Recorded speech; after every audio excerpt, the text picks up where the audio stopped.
You'd think NBA players eat healthy, but Dwight Howard's diet nearly got him killed. Back in 2004 when Dwight was first drafted, even though he was a pro NBA player, he was just like any other 18-year-old kid. He didn't care about eating healthy, and behind the scenes, he was hooked on sugar. As I got older, it just kept going. I just started to love Skittles, and all I wanted was Skittles, Skittles, Skittles, and Starburst, and then I just, I couldn't stop.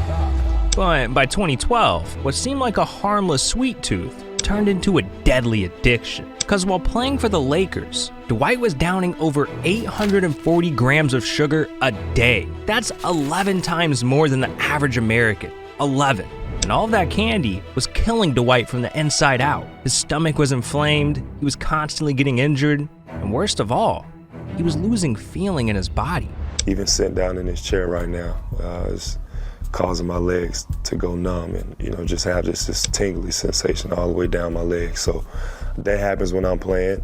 That happens, when I'm just sitting on the bench for a couple minutes, and it's not easy. This was a telltale sign of type 2 diabetes. So Dwight called up a Lakers physician for some advice. When she learned about Dwight's candy addiction, she was horrified, telling Dwight that if he didn't drop the habit, he might not only lose his NBA career, but he could lose his life. And when Dwight heard that, he knew what had to be done. I want to live for a long time. And I told myself I was going to have to change up what I eat, what I drink. And, once I did that, it was just like, okay, this is simple. And I got rid of all the candy.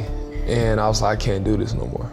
Now, Dwight may have needed to switch his diet up, but he's not alone. Because we almost lost the Diesel, all because of his diet.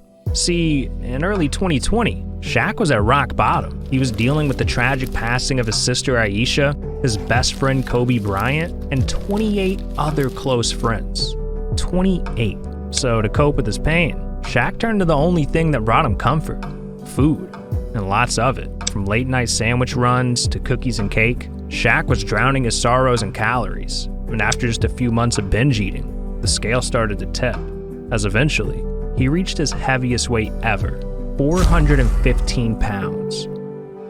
By mid-2020, Shaq was in the worst shape of his life, helplessly eating himself to death.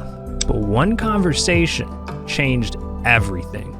So I did something I've never did before. I went to a doctor, and the doctor used that 3-letter word that you never want to hear. Said, "Do you want to die?" I said, "No, I don't want to die." I said, you gotta change some things up.